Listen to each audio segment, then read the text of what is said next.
ఆన్సర్లు వింటుంటే మంచి క్వశ్చన్లు అడుగుతున్నానని కాన్ఫిడెన్స్ వస్తుంది. సో చిన్నప్పుడు when I was a kid, very supposed to be popular astrologer came home and then he said ఈ అబ్బాయికి రాజయోగం ఉంది అని. రాజయోగం అందరికీ అదే చెప్తారా? అదే చెప్తారండి. ఆ తర్వాత తెలుసు అందరికీ. ఇది తర్వాత ఎప్పుడు తెలిసింది, ఇది ఒకళ్ళిద్దరితో ఈ విషయం డిస్కస్ చేసిన తర్వాత వాళ్ళు కూడా చెప్తే అప్పుడు అర్థమైంది. సో అని చెప్పిన వెంటనే ఫస్ట్ మా వాళ్ళలో డౌట్ ఏంటంటే రాజయోగం అంటే ఏంటి అని అడిగారు. వీడు చస్తే వెనకాల 1,00,000 మంది వెళ్తారు అని. అప్పుడు నేను కొంచెం బాధపడ్డా. చస్తేనా, చచ్చిన తర్వాత ఎంతమంది వచ్చి లాభమే ఉంది, బతుకున్నప్పుడు కదా ఉండాల్సింది అని అనిపించింది. ఆ టాపిక్ అక్కడ వదిలేశాను.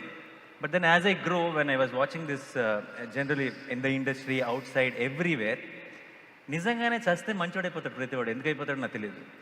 Every time a politician or an actor or somebody in general also outside, somebody dies and then they have such good things to talk about them. Everybody says he's a friend, he's such a good guy. And sometimes I keep wondering, I wish these guys came back into life and they heard all this and went back to die again. So why is this happening? Because అందరికీ ఒక సడన్గా ఒక మంచి వచ్చేస్తుంది, అంతా చాలా మంచి. ఎంత మంచి యాక్టర్ అంటారు, వాడు సినిమా రిలీజ్ అయినప్పుడు ఎవరో మాట్లాడరు, చచ్చిపోయినప్పుడు అంటారు Ravana. So what is the reason? చచ్చిపోయిన వాడు ఏదైనా తప్పు చేసినాడా ఇదివరకు? చచ్చిపోయిన వాడు ఏదైనా తప్పు చేశాడా? చేసిన వాళ్ళు ఉన్నారు చాలా మంది, వాళ్ళకి కూడా చాలా పొగడ్తలు చూశాను. చచ్చిపోయిన తర్వాత లేదు. అందుకే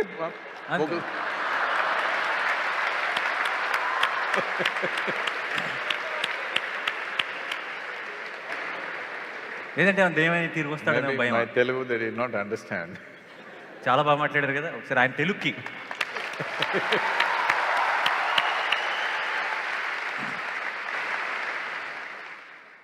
ప్రజలు పోయిన వారిని మెచ్చుకుంటారు. ఇది సహజం. ఎందుకంటే పోయిన వాళ్ళు ఎవరికీ ఏ హాని చేయలేరు.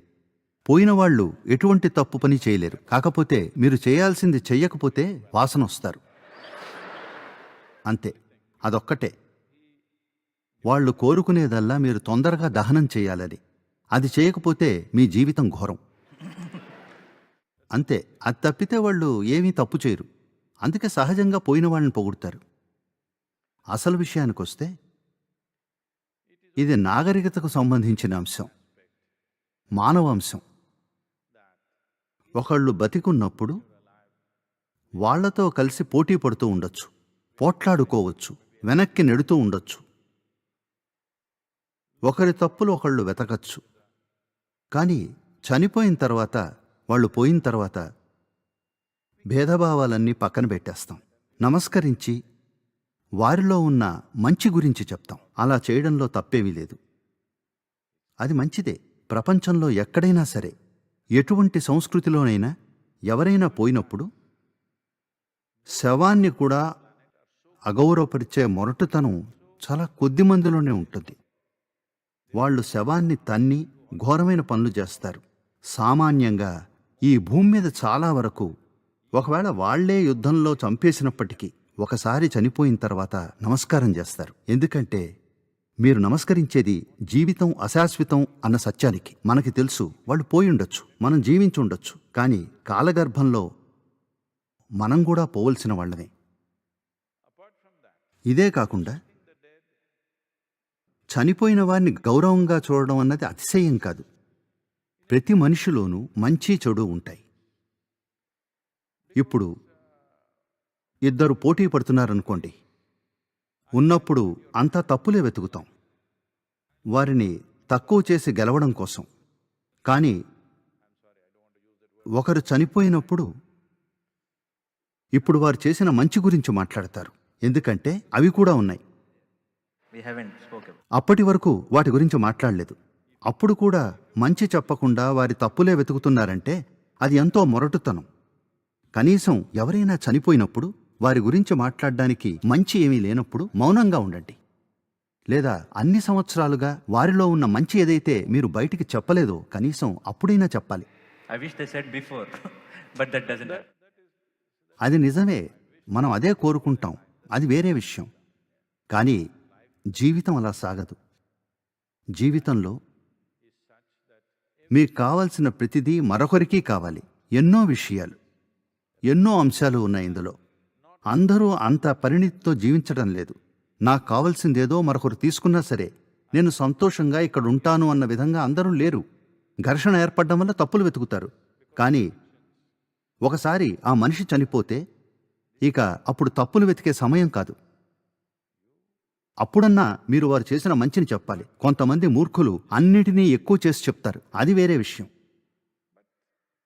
ఒకరి పట్ల ఒకరికి మానవుల్లో ఉండాల్సిన హుందాతనం ఇది.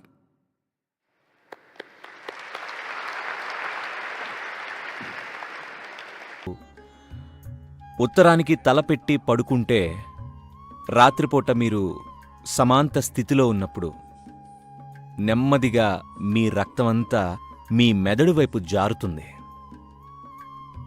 తలలో రక్త ప్రసరణ ఎక్కువగా ఉన్నప్పుడు మీరు ప్రశాంతంగా పడుకోలేరు. మీ తలలో ఏదైనా తెలియని బలహీనమైన అంతర్గత సమస్యలు ఉంటే, లేదా మీరు వయసు పైబడిన వారైతే మీరు నిద్రలోనే చనిపోయే ఆస్కారం ఉంది.